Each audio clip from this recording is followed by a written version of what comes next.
Good morning, everybody, and welcome back to Beyond the Veil Tarot and Astrology. My name is Candace Marie, and I am your astrologer this Monday morning.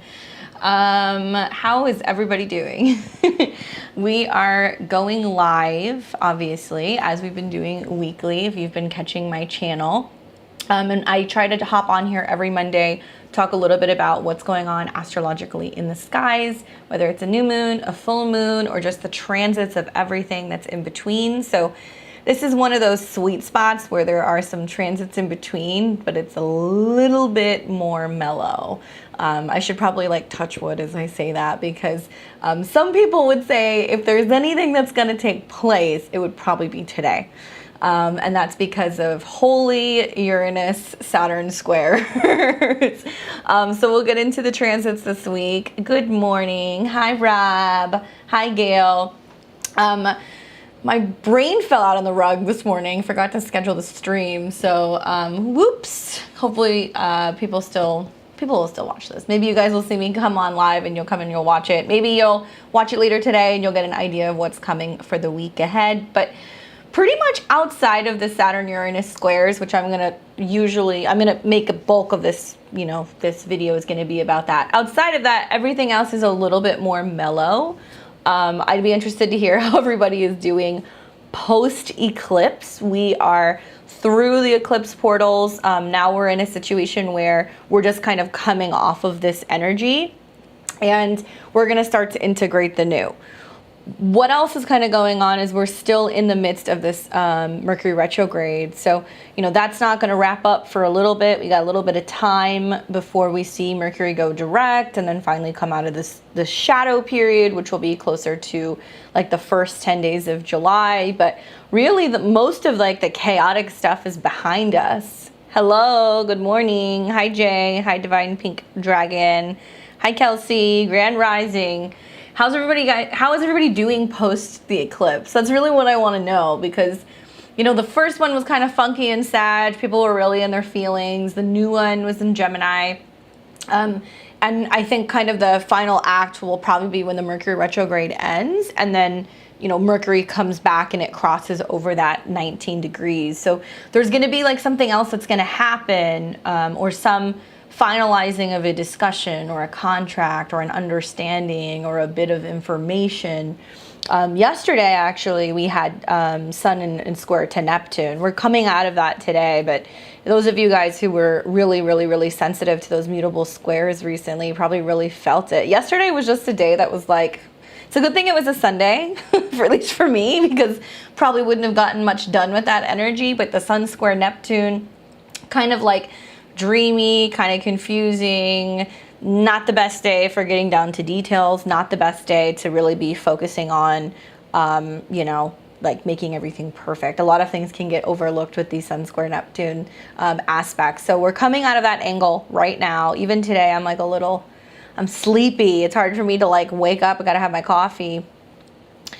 Hi, Patricia. Good morning. The first one hit me. The second wasn't so bad. Lots of pushback against others, a new self-loving mindset. It does seem hectic, but a lot of other people should. It is a lot of other people should. One thing that I've noticed is that there's been, and maybe this is just in general, but there's been two very different types of clients, or two very different types of interactions I've had with people the last 2 weeks.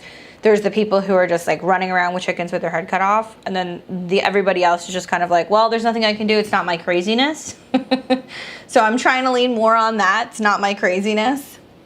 So much better. It was like a roller coaster without a seatbelt. Yeah, that sounds about right. So let's talk a little bit about what's going to happen here in the next week. We're going to talk about everything up until maybe about the 21st or the 22nd of June. Like I said, aside from the Saturn-Uranus square, I actually think that this week is going to be a little bit more calm. And I think we're going to see things kind of chill out a little bit. So tired. It's been a whirlwind. Yeah, I'm exhausted. I didn't get anything done yesterday. Yesterday was my one free day. So I spent it eating sushi and getting a massage. That's what I do during Sun Neptune squares. Hi, Holly. Hello. Yeah, emotional brain fog. Yeah. So one of the notes that I have here, and this is a recent transit that just started, is Mars just moved into Leo. So Mars has spent the past couple of weeks in Cancer. It's been pretty emotional, pretty emotionally reactionary, people being kind of passive aggressive. You know, Mars does not do well in Cancer. It is not its favorite sign to be in because it's just a lot of emotional overhaul. And so now that Mars has moved into a fire sign, I think that really kind of shifts things. Even right now, the moon has moved into Leo. So there's been some moon-Mars action where it's getting people kind of active. It's getting people fired up. So there might be a little bit more of a pep in our step today, especially as the day progresses, right before it makes an opposition to Saturn. So this is going to be the very beginning of what's going to be kind of the precursors of the fixed squares that are going to be coming as planets ingress into Leo. So those of you guys who aren't familiar with that angle, it's like a T-square. You know, you're driving and then wham, something hits you from the side. So what we're going to see, and this will be especially, this will really affect people who have quite a few bits of fixed placements, especially if you've got planets anywhere from, like, let's say maybe like 10 to 18 degrees of a fixed sign. You know, Mars will eventually come into an opposition, not yet, we'll get into that in a future video, with Saturn and square Uranus. Today is going to be an interesting day to watch because as the moon progresses further into Leo, the moon in opposition to Saturn is just emotional slowdown. I see that as an opportunity to reflect before we jump into something, right? Especially because the moon in Leo is like, yeah, this is what I want. And then what we're going to come up against later today, I'm looking exactly when it starts to come into the square, right around 4 p.m. Pacific time, so 7 p.m. Eastern, that Saturn oppose the moon and then square Uranus. The need for innovation. You know, usually fixed squares are reluctant to make change. Squares also represent this pressure. The pressure is released through the T-square, which would be Uranus. So it's just reinforcing this transit that we're already having today. It's like today, it's like, well, got to kind of roll with the punches. There's going to be some uncomfortable flexibility that we need to make happen. We need to make sacrifices. We need to make change. And I see Leo very much as a personal level. I see Uranus as what's going on with everybody else. And I see Saturn as kind of being like that mediator that's like, hey, everybody has to play fair. And it's cool to have Uranus in Taurus.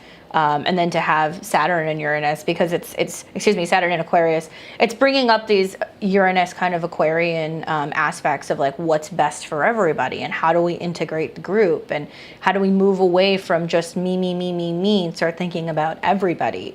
Look for the moon to trigger some things today. Just the Saturn-Uranus squares in itself would be enough to see some kind of wild days in the financial markets, perhaps maybe some colorful things that happen, especially pertaining to just money and resources or relationships and things of that nature. So it's going to be interesting to see how this plays out. The moon oftentimes is a trigger for some of these transits. So we can have transits that are kind of in aspect for days or weeks. And it'll take the moon to come in to like actually really get everybody collectively kind of on the same page.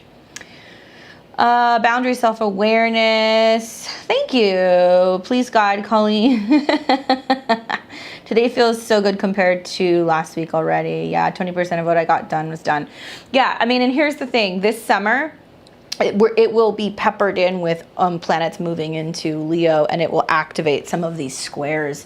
So once Mars gets up there, which is, it's going to be a ways away. We're not going to do all that until a later video. And then Venus will come into Leo, oppose Saturn square Uranus. The sun will come into Leo, oppose Saturn square Uranus. So we keep seeing this like focus on the self, and that's what Leo will be. So that'll be okay for us to do that when planets make aspects to Saturn.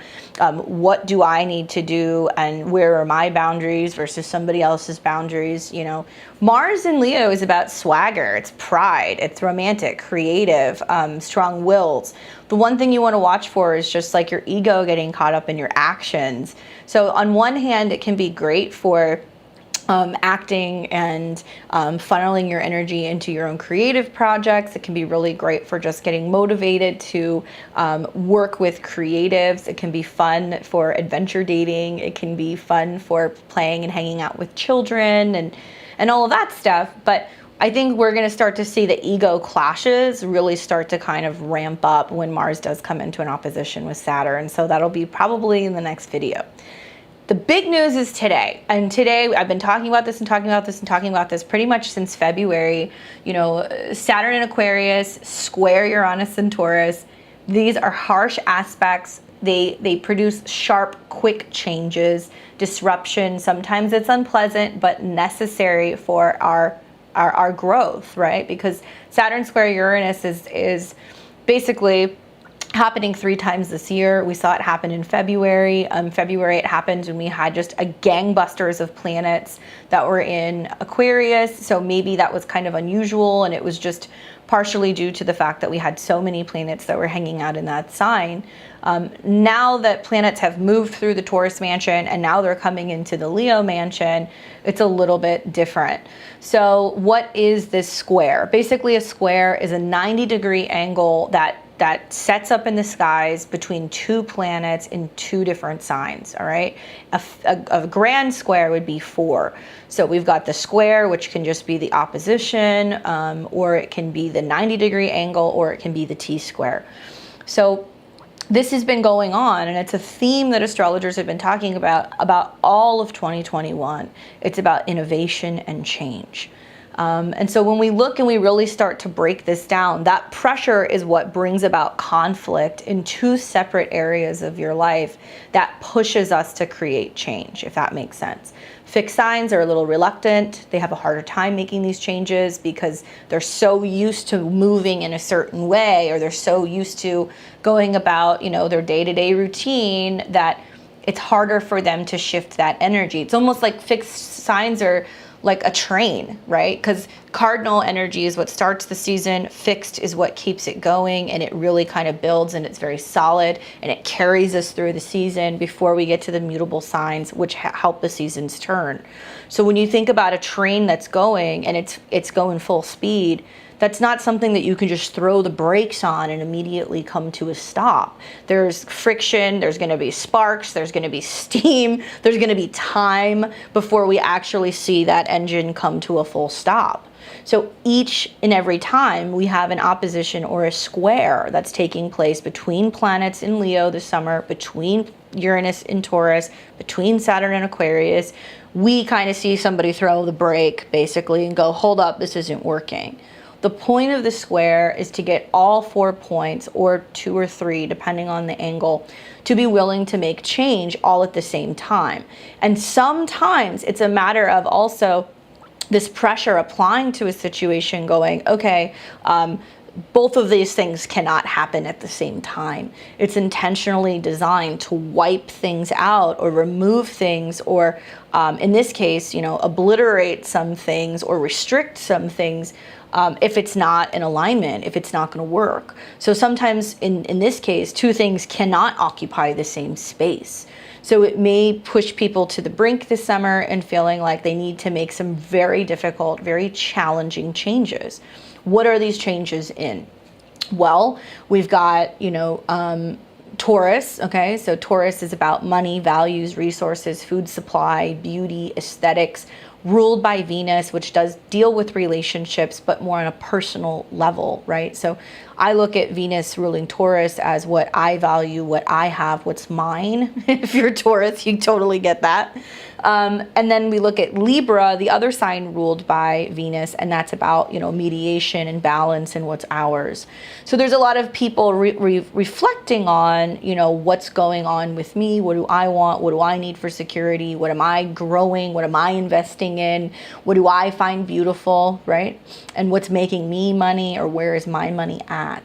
And then we see these squares coming in from Uranus in Aquarius. And so Aquarius is basically about what's best for everybody, how we're collectively evolving, what's going on with groups, what's going on in terms of society, what's going on with humanitarianism, and working as a group, right? So when we look at these 2 aspects, and if you were to look at the chart, just looking at this chart, Taurus being in the 2nd house, we've got, you know, several signs away, we've got that Saturn in Aquarius. So how does it manifest? All right, so when you see these two come into a square, you know, Uranus is very abstract, it's explosive, it's sudden, it's rebellious, it's modern. So Uranus and Taurus is all of these innovations that we're making on the financial system, right? The markets that are going kind of haywire, the fact that we've got lots of new digital cryptocurrencies coming in, we have new innovations in how we are handling our food, growing our food, lots of new beauty trends. I think it's hilarious that Uranus is in Taurus, Saturn's in Aquarius, and I'm seeing a bunch of people who are like in their, you know, teens and early 20s who were wearing the exact same clothing as the 2000s. You see everybody running around with those little, like those slim little glasses and the mom jeans and the crop tops and the pigtails. It's like literally like 2001 all over again. So if you're old enough to remember these fashion trends, it's like jellies and hair clips and stuff, you know, it's like crazy. So Saturn in Aquarius is bringing back up those modern trends, and I think that it's kind of interesting to see that repeat itself in a square to Uranus is definitely bringing that funky stuff back. But I think that beauty, aesthetics, cosmetics, fashion, we're going to see a lot changing here in the weeks ahead, and there's some big trends that are going to start, you know, happening.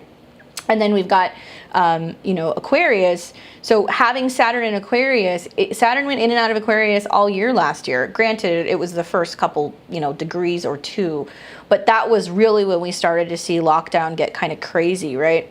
So Saturn in Aquarius, the illusion of isolation within groups, you know, society's isolation. So we've seen Saturn and Uranus in friction, right? And very much so the past couple of months. So it's about also the pressure that's building on an economic level, financially for many people, and the fact that people want to go out and they want to be able to have fun, Aquarius. So, you know, people want to make money, they want to go back to work. To some aspect, it's kind of weird because on one level, it'll manifest as being like, well, people are working more now and we're seeing more people are actually going back into their jobs, or maybe they're having kind of infrequent scheduling for how they're going back to work, or maybe now they're permanently working at a distance and so they're doing that until the new year. But still, we're starting to see kind of parts of our lives kind of come back into what is somewhat normal. While Saturn in Aquarius is basically saying, not really, we're not really having the big parties, we're not really having the concerts, we're not really doing those things yet. It's coming. I think this is going to bring about a complete renaissance in art, music, culture. And that's always what happens, right? I mean, look at what happened after the plague. You know, we came back and we had all of these amazing, you know, plays and all of this new art and all of these things that people were working on and creating in the midst of their lockdown at the time. So now that we're starting to come back into the world, I think we're going to see a lot of albums dropped. I think we're going to see a lot of tours that are being dropped and being planned. We're going to start to see what people have been working on as a result of being in privacy. And I think we'll start to see the rollout of this really start happening when planets really begin to ingress into Leo. And maybe parties come back, and maybe we start to see that we can socialize and we can go to bars and we can do other things again. And life may start to feel a little bit more so normal. But, you know, Uranus is very unexpected. It's very modern. So how does this manifest for you in your life right now? For many people, there are two areas of your life that are going back and forth, and they're in friction. And this is the second act this year for you really looking at and evaluating whether or not you're giving way to making innovative change in your life while still honoring some structures, right? So there needs to be a sense of both. Like, I actually like the Saturn-Uranus square because I think that it really tests Saturn values and whether or not Saturn is going to continue to keep ruling with an iron fist. So as Uranus does its thing in Taurus, we start seeing more of a push for Saturn and Aquarius things like new social platforms, new ways of connecting with people, perhaps new technology. We're going to see new social clubs, like all kinds of things are going to start kind of opening up. And I think that people are going to be seeking much more like-minded people as a result of these squares. Now, the not so great things are going to be situations like we will possibly see real physical shifts with the earth. Like, I look at this and I'm like, ooh, squares to Uranus. Like, is there going to be an earthquake somewhere? Are we going to hear about this? Squares to Uranus makes me wonder, is there going to be information that comes out that we're actually having food shortages, or that it's hard to get certain foods, or it's hard to get certain supplies, and realizing that, that may perhaps be the case at some point this year. So I don't say that to scare people, but it's like, this is, we're going to see some big environmental information come out intermittently as a result of these squares, and what effect we actually have on this planet, and what we are doing to be able to ensure that, number one, it's not just so much about do we have resources, but what can we do to come together collectively to start problem solving, and not just putting bandages on a broken arm. It's great for us to have ideas and innovative techniques for the immediate future, but what about 20, 30, 40, 50 years from now? What is the Earth going to look like? Are we going to have oceans that have been overfished? Probably. Are we going to have created a lot of damage to where we are cultivating and actually growing food? Are we losing minerals? How can we innovate as a group? How can we work also, with our government to ensure that we're protecting the planet? These are things that are just going to keep coming up. Hello. I see people still hopping on the chat. Thanks for joining us. So let's talk a little bit about how this is going to affect each and every one of the signs, because we have a little bit of a lighter week this week. I can go a little bit deeper into some of these aspects. So for Aries, the friction is happening between Uranus and Saturn, and that's Uranus in your second house and Saturn in your 11th. So a lot of the things that I've just spoken about really does apply to you, because it's general when we talk about the transits with an Aries rising. But specifically, Uranus in your second house and Saturn in your 11th can be situations like how you are joining online networking groups and collaborating with other groups or other entrepreneurs and learning more about making money and expanding your resources through those connections of other people, right? At a distance, online. It can also be Saturn in Aquarius is like networking and joining groups for entrepreneurs, and you're focusing on, being with like-minded people who also equally are very innovative when it comes to thinking about their money and their resources. Maybe you've gotten a recent interest in, trading and stuff online. So you're looking on online boards and talking to people about things in pertaining to the second house Uranus. It can also be if you have an interest in gardening, or if you have an interest in crafting or aesthetics, or working with jewelry, working with gemstones, working with food. There's some second house aspect or something relating to Taurus that you're like, wow, this is different. I want to play more with this. Well, how can I find people who are doing more of this thing? Okay, I'm going to hop online and I'm going to find an online group or a community that I can talk to so I can learn more about developing this talent. So I want you to watch for that. That's going to be especially true the further that we get into June and July. And I think it can also be cool because you just start really kind of expanding on working on something that brings you pleasure. Because when I think about planets in the second house, it's about what you pleasure, what brings you pleasure, what tastes good, what feels good, what you create.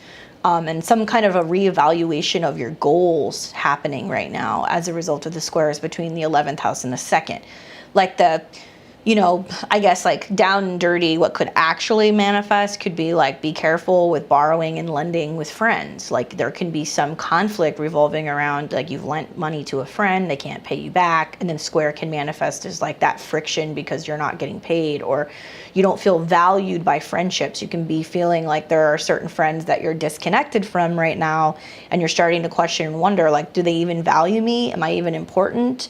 And it can be borrowing or lending. It could be either or. You could be on the other end of that. So that can create some friction.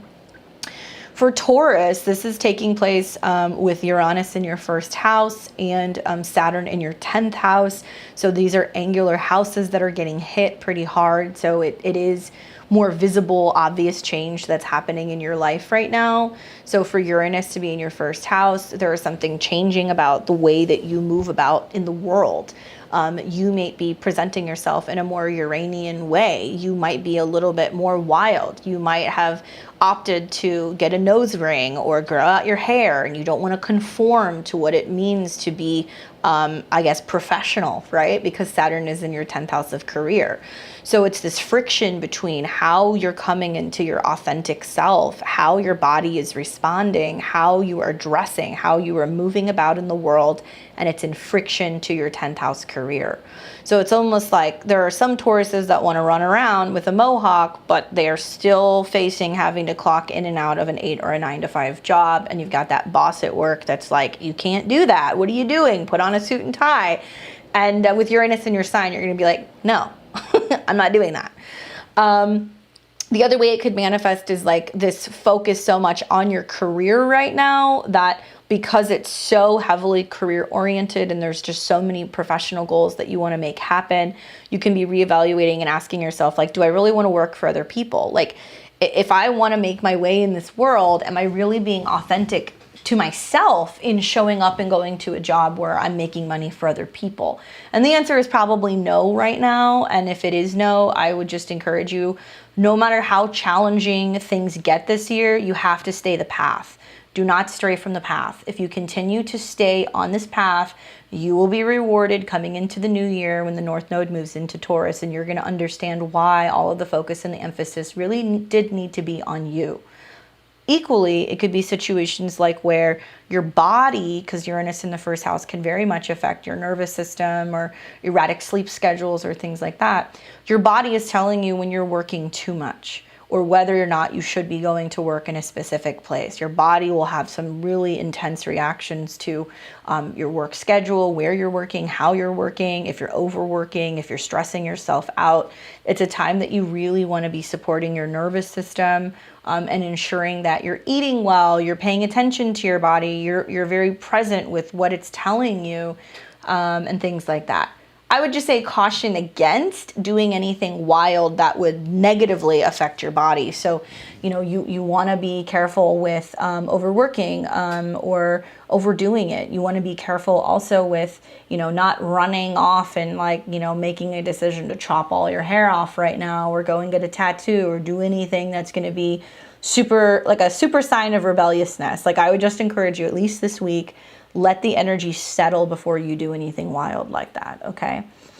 And it's especially challenging, I think, also, and you'll see more of this kind of pan out for Tauruses, especially when planets start to move into Leo, because then the friction is going to be between what's going on in a career sense, what's going on in a home sense, and just whether or not, you know, you feel like you want to conform to what your domestic responsibilities, your home responsibilities are, and also your career. So the fixed signs are going to get hit a little bit harder this month, this whole year, basically. And then we've got Gemini. So Gemini, the friction is between Uranus in your 12th house and Saturn in your 9th.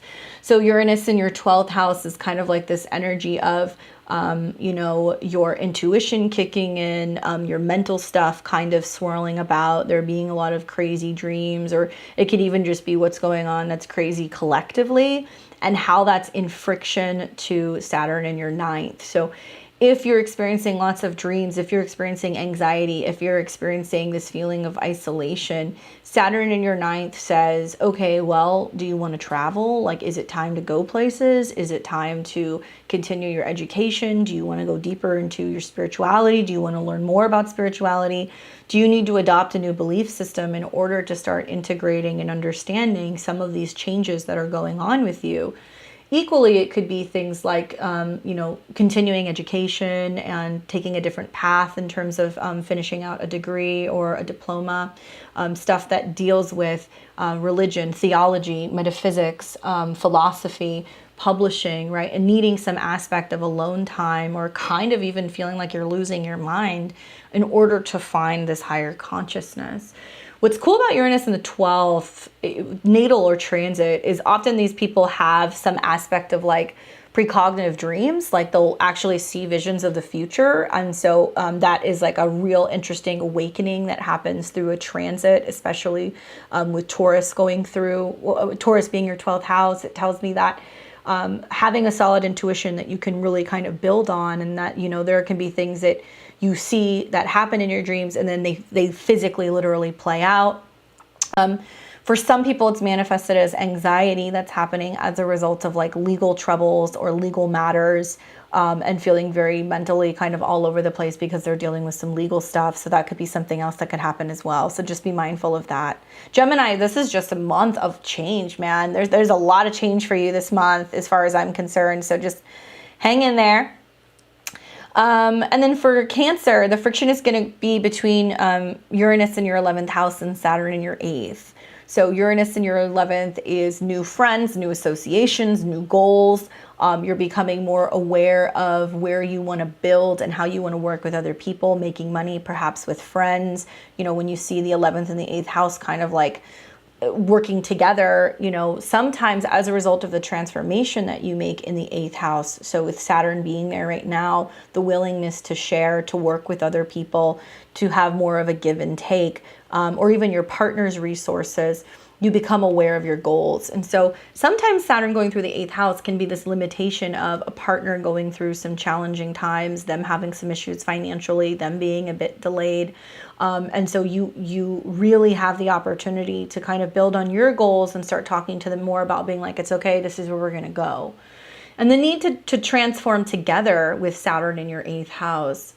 With Uranus in your 11th too, I could see is like maybe you being so fixated on being able to get ahead financially that you're willing to share a piece of the pie with a business partner or a life partner in building something together. So I've seen a lot of Cancers be like, okay, I've had like work stuff that's ended in this last year, and you know, now I need to focus on a new project and how can I make more money?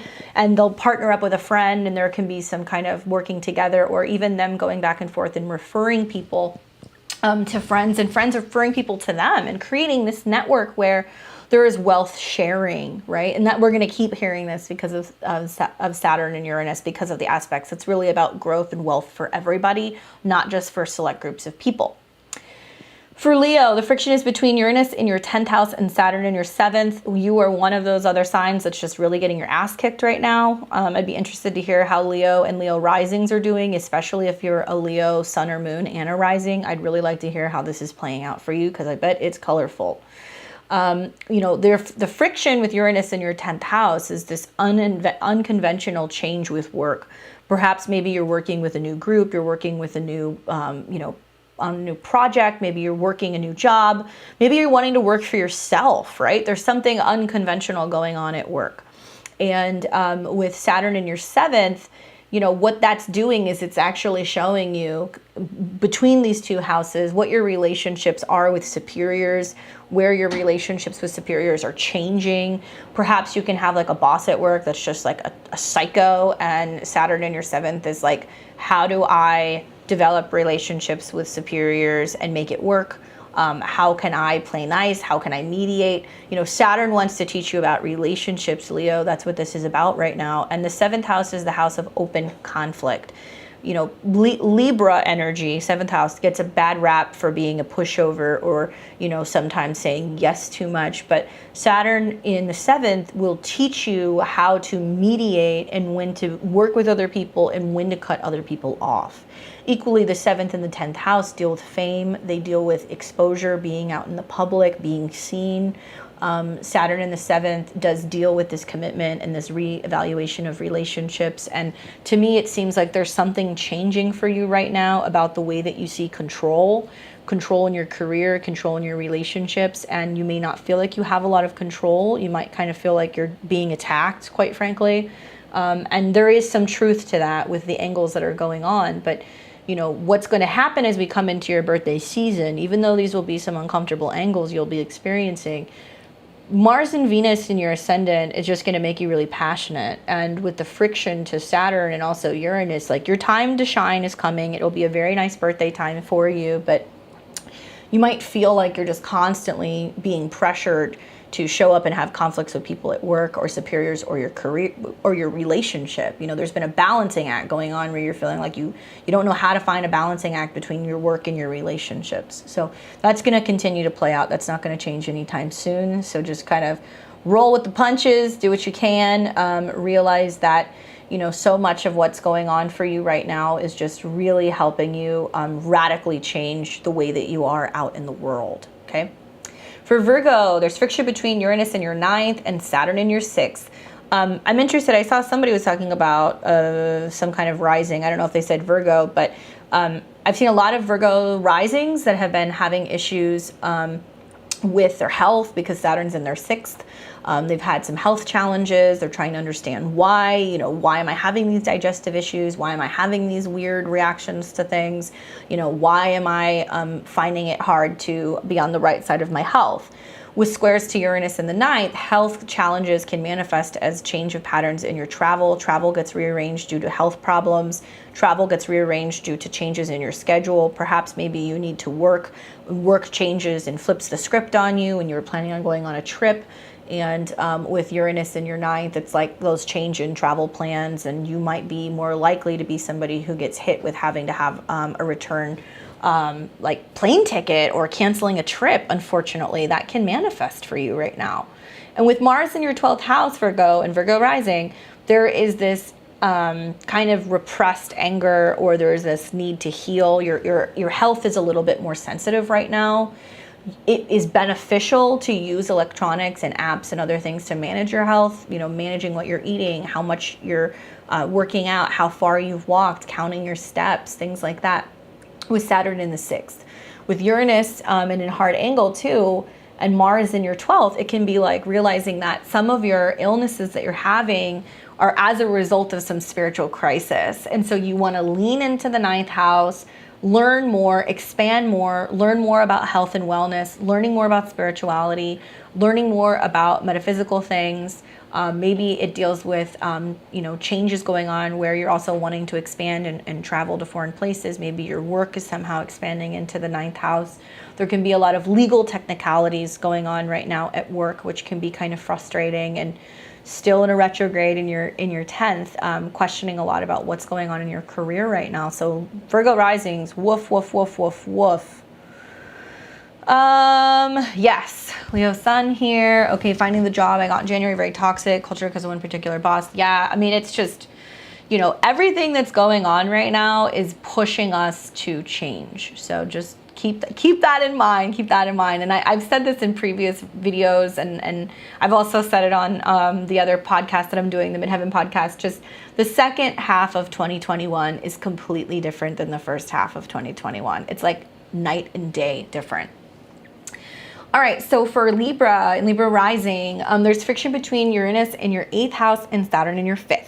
So the 5th house being playtime, creativity, children, being self-employed, dating, your love life, all of that fun stuff.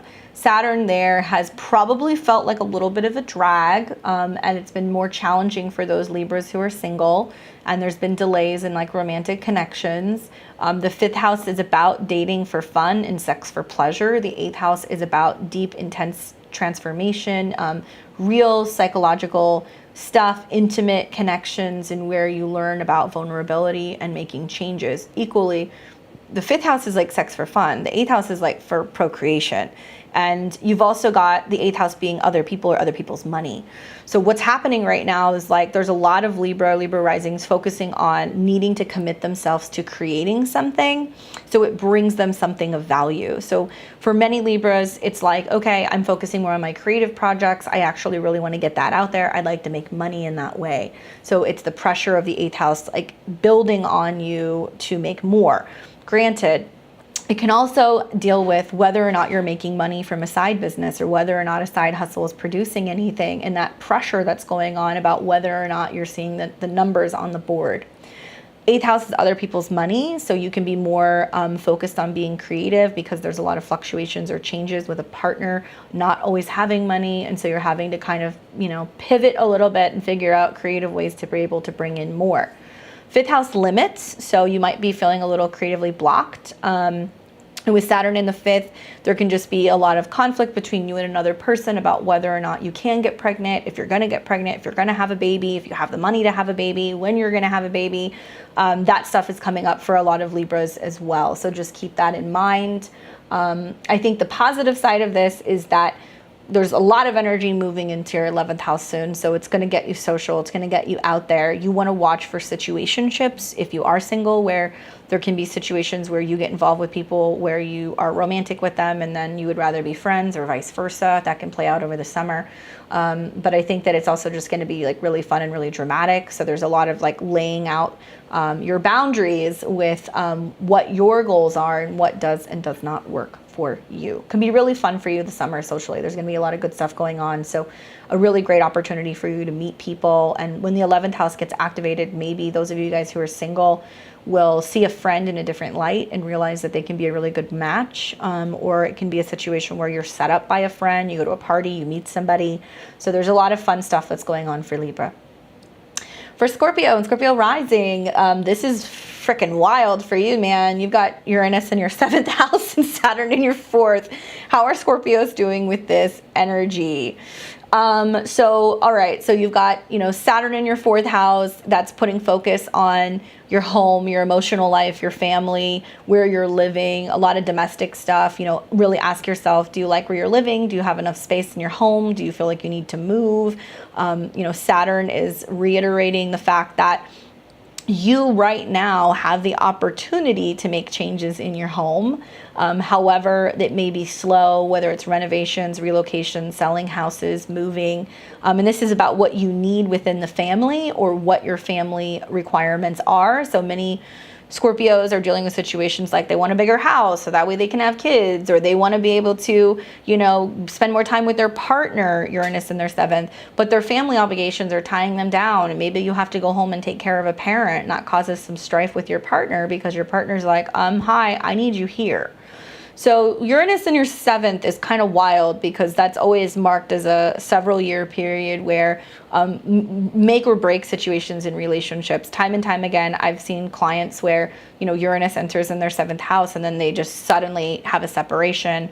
Not always, there can be innovation in relationships. People stay married for 30, 40, 50 years. I mean, it's not as common now, but it is possible. So as you go through those transits, for Scorpio risings especially, it's just a lot of change that needs to be made within your 7th house of relationships and your home. It can be situations also where partners are saying to you, like, either we move or I'm out. I can't do this anymore. We have to physically relocate. We need a bigger house. And so there is a lot of tension going on, but granted that tension also moves things forward. So I've also seen a lot of Scorpios and Scorpio risings who are like, I'm getting married, or we're buying a new house, or we're moving across the country. So it can manifest as sudden surprises that are actually for the better. And when you give into Uranus in your 7th house to make those changes in your relationships, emotionally things open up, and also you can see that there's a lot more stability in your 4th house. Keep in mind that when Saturn goes through your 4th house, there's also a lot of reevaluating your goals. So you can feel kind of frustrated and feel like your career life isn't expanding right now, or it may not be moving as fast as you would like it to.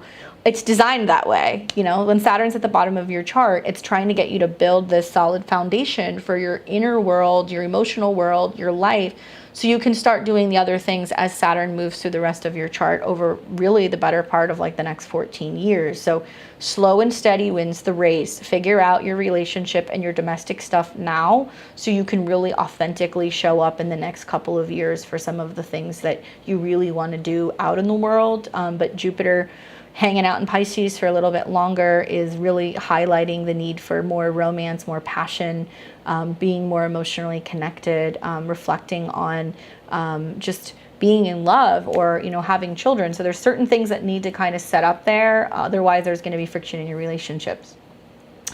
For Sag and Sag rising, the friction is between Uranus in your 6th and Saturn in your 3rd.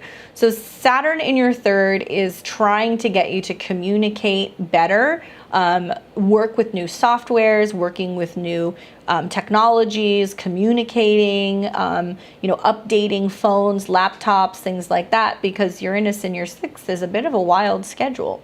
So, Uranus in the 6th is the need to be innovative with your career and being flexible. Oftentimes, this is a period that's marked with the need to be independent or have more of like a freelance type of job, or a more flexible kind of schedule that you manage yourself. So with Saturn in the 3rd, it's saying like, what do you need to do in terms of communication in your day-to-day life? how you're communicating, what you're learning, where you're putting your energy into, so you can better manage that Uranus in the 6th. I'm seeing so many people who are having these transits that they're either their computer, their phone, or their car is just totally crapping out on them. Unfortunately, I hate to say that, but you know, Saturn square Uranus is already, with some of these signs, having to spend more money in future technology, right? So some of you guys are going to see that, you know, you're finding that, okay, my car is fine, I can keep pushing it. Like, you're not going to be able to push it much longer. If you've already been kind of coasting on getting by, not fixing a vehicle, not replacing a vehicle, you might see a lot of conflict in like the next month. If you are also in a situation where there's problems with actual transportation because you're you know, needing to run around and get stuff done, or you're needing to go to doctor's appointments or health appointments, or be taking pets places, and you get in the car and then you turn the car on, the car doesn't start. Same thing with computers. I've seen a lot of people who are telling me their hard drives are having all kinds of issues, and, you know, oh, I had to update, you know, this, and then I had to buy a new laptop, or I had to buy a new router, or whatever. So this is also really reflecting on, in order to be more efficient, 6th house, what do you need to update? And it's not just cars or computers. It can be phones. It can be your way of thinking, your way of communicating. It can be adapting also to new softwares at work or new scheduling. I would say if you're a Sag rising, you need to have a digital calendar. Like, you have to have this right now, because your schedule's all over the place, especially if other things like your health is important to you, or making more time to feel like you can do the things that bring you pleasure. If your schedule's all over the place and you're not really looking at the time that you're spending, Saturn in the 6th, and organizing your time better, then it's going to be really frustrating with communication. You're going to find that you're going to have delays in your schedule. There's going to be conflicts with your health. You're going to get stressed out. So I would just say, communicate, breathe. Sag risings will benefit from breathing, taking a breath. And right now is a great opportunity with the retrograde in your 7th to really communicate differently with people and hash things out that you need to hash out, and become really clear about what you need and where you need support from others. And I think in doing that, you can sort this out a little bit better. Do watch your health with, you know, Saturn, you know, doing its thing in a square to Uranus in your 6th. It can definitely bring up like hyperventilating, kind of panic attacks, freaking out. You do need to be adapting to some changes with your health and wellness to really be completely mentally present, right? Saturn in your 3rd. Walking can be good. Taking walks, listening to podcasts, you know, breathing, that'll be really helpful for you, Sag. Capricorn, the friction is between Uranus in your 5th house and Saturn in your 2nd. Not a bad place to have these squares, to be honest with you. It's easier than angular houses. While having Saturn in your 2nd is not so fun, and you might sometimes feel a little limited on funds, you might feel a little limited on what you can spend, what you can eat, and whether or not you're enjoying yourself, whether or not you have the money to hang out with friends, Saturn in the 2nd, square Uranus in the 5th, to go out on dates, to go play, to go to amusement parks, to spend time on your children. Capricorns, I think are realizing that for the first time in a long time, you don't have to have money or spend money to have fun. I want to let that sink in for a second. Sorry, you don't have the money to go to Aspen this summer. I mean, like that kind of stuff. It's going to be like, well, you may not be going and blowing a ton of money on something to have a good time with your friends, and you shouldn't have to. Saturn in the 2nd is teaching you where you can do more with less and be a little bit more frugal. And Uranus in your 5th house wants to splash out, wants to have fun, wants to go on vacations, wants to enjoy trips, wants to be creative. And I would say that this is about having fun in a way that's not only more affordable, but more authentic. So it's like, maybe instead of going out and spending a bunch of money on stuff, or, you know, going on fancy dates, you're going to be like, let's stay home and make dinner and let's paint, right? And like, not things that Capricorns would traditionally do, unless you're like a super creative 5th house Capricorn, maybe. But you know, this can be a really interesting way to start really getting closer to romantic partners, children, friends, in ways that allows you to create together and with them. This is also how much money you're expensing on a new hobby, how much money you're expensing on your own, your own job. If you are self-employed and you're starting something new, or there's some new creative aspect about your work, it's how much money are you putting into it? How much are you putting into building on that? And I really think it's going to manifest more as kind of like this feeling of some Capricorns being tighter on cash and being like, well, how could I possibly date if I'm not where I want to be, financially? The universe doesn't really care about that right now. I think it's doing this intentionally to see how creative you'll be, how passionate you can be, how willing and creative and flexible you can be when it comes to really rearranging your values. And you may realize that some of the most valuable things that you have this year are not attached with a dollar sign. It may be that you realize that you're super rich creatively, or that you're able to actually make money off of a side hustle that allows you to be expressive. You might find that it's not about buying your kids a bunch of toys. It's about taking them to the park and playing with them and teaching them, how to color and draw and paint and play make-believe. So something about Uranus in your 5th house wants you to be unconventional about how you date, how you play, how you create. So yeah, everything is brand new for you. For Aquarius, the friction is between Uranus in your 4th and Saturn in your 1st. So Aquarius and Aquarius rising are some of my favorite people to talk to right now, because so many of these people are just really, really, really in alignment with who they are more than ever before. Saturn in your 1st house is teaching you to have boundaries. It's teaching you where your energy ends and somebody else's begins. It's teaching you how to say no even more than ever before. It's having you pay attention to your body, how you move in the world, how you dress, how you look. Many Aquarians are opting to really grow up right now. And it's really interesting to see. Even some of my clients that are 17, 18, 19, 20 years old, Saturn on the ascendant is like, boom, life goals. And they're like, yeah, I don't think I want to be living in a city anymore. I want to go and buy a plot of land with my friends, and we want to cultivate it. And we want to like have this like communal style living where we all support each other. It's like, it's wild to hear what some Aquariuses are wanting to do right now. It's really fun. But Saturn in your 1st is your body, it's maturity, it's boundaries. Uranus in the 4th is the chaos that's going on with home. It's rebelling against roots, rebelling against where you've always lived, rebelling against the idea of family. This is more challenging for people who are like married and have kids, because you need a lot of independence right now. And so there's some pushback and friction on your 4th house where you may not want to live in a suburb anymore and be home all the time. You may not be in a situation where you want to stay home and take care of kids all the time. You may be rebelling against, what your family wants you to do, and a lot of friction with family because family has always expected you to do something, and now you're like, nope, I am not living here anymore. I can't take care of you all the time. I need my independence. Many Aquarians are picking up and moving from places that they've lived for a very long time.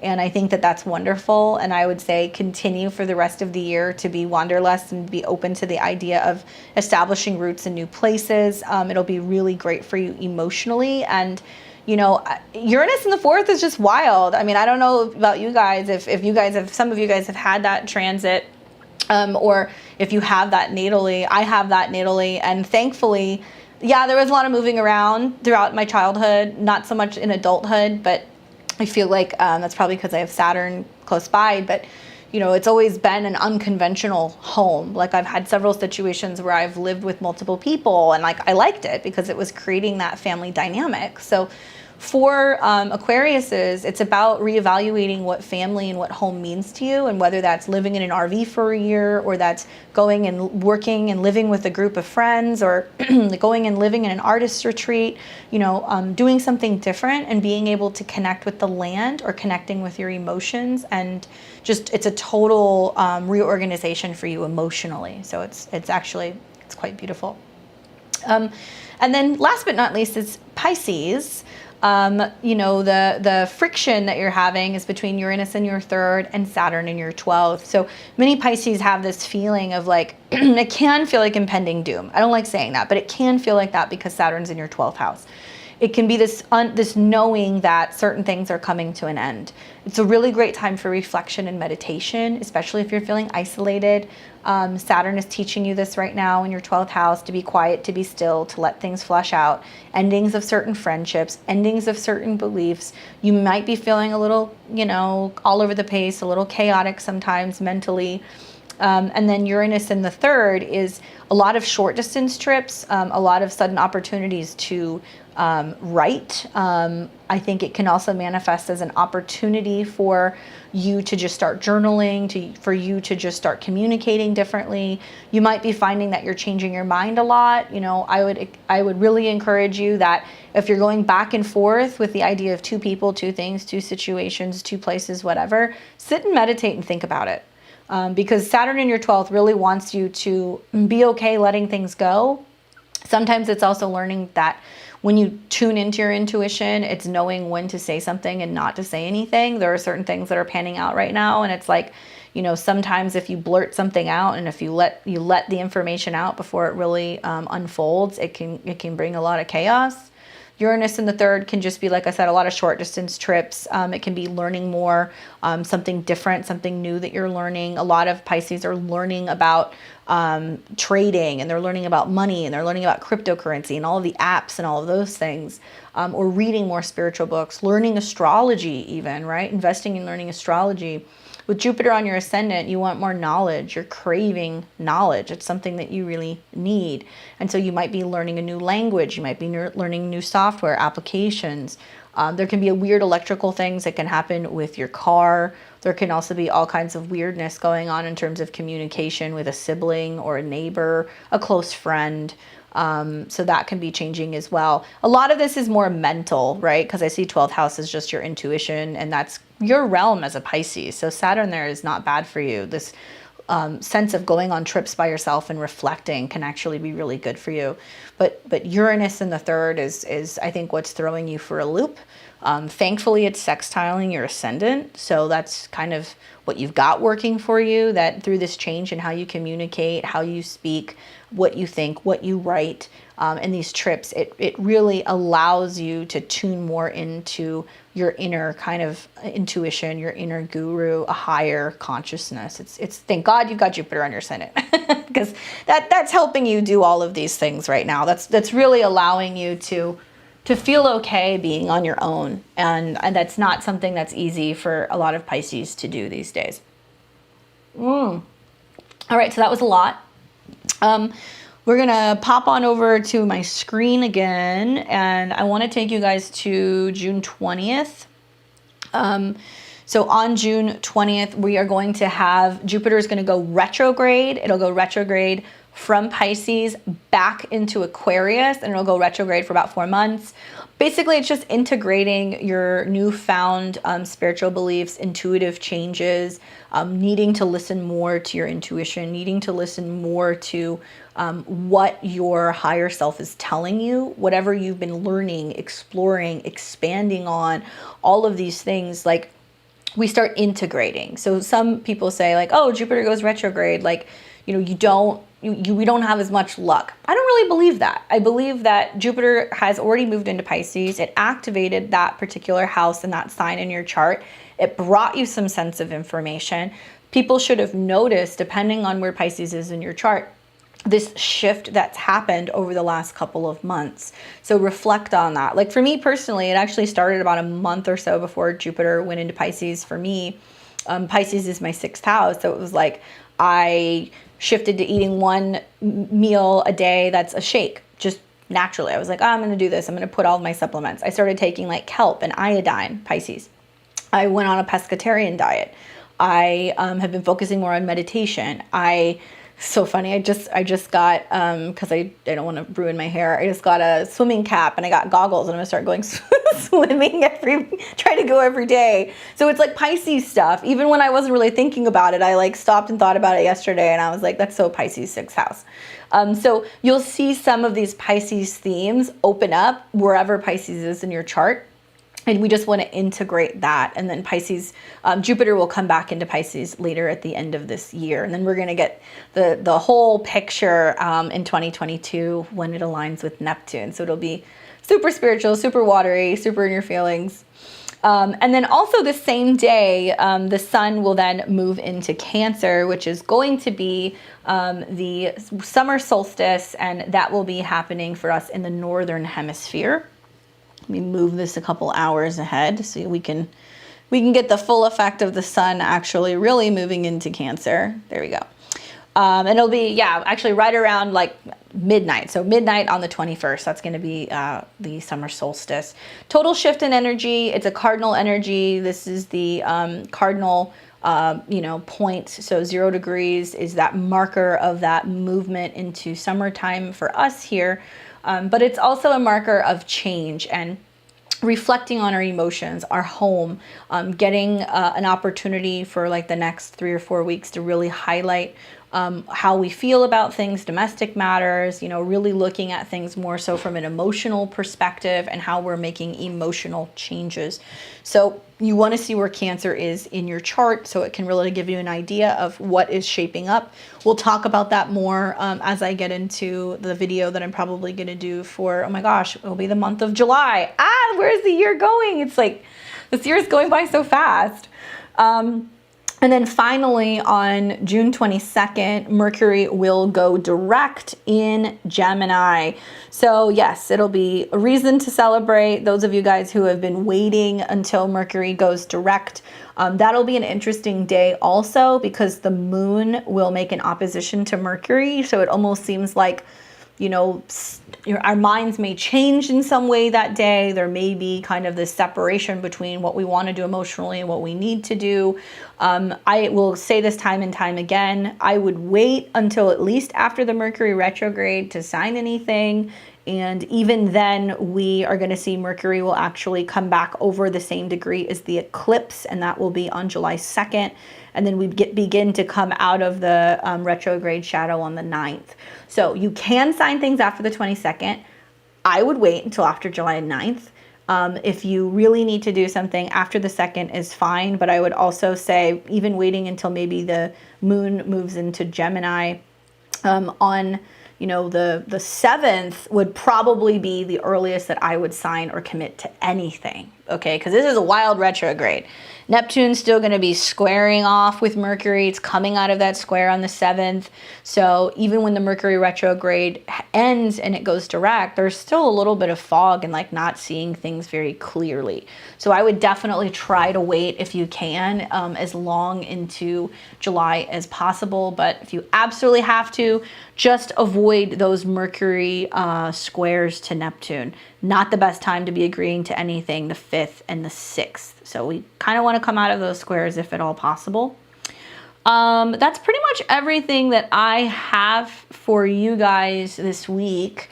I will be back next week. We're going to talk a little bit about the new moon in Capricorn that's coming, which I'm really excited for because I feel like it's going to be helpful. And then we've also got, and that new moon will be on June 24th.